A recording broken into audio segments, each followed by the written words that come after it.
దేవుడు మాట్లాడుతున్నాడంటే, దేవుడు తెలియపరుస్తున్నాడంటే నువ్వు పరిశీలన చేసుకోవాలని మాట్లాడుతున్నాడు.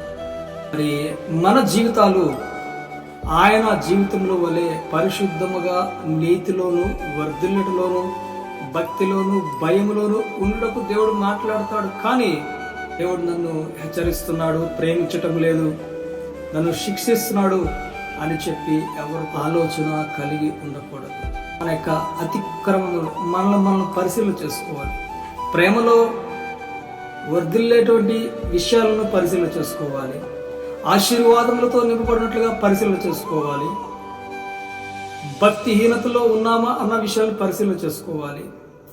ఆత్మలో మనము ఎల్లప్పుడూ కూడా పరిశీలన చేసుకుంటూ ఉండాలి. ఎప్పుడైతే పరిశీలన చేసుకుంటూ ఉంటావో నీకున్నటువంటి భక్తి జీవితం కావచ్చు బలహీనముగా మార్చబడదు.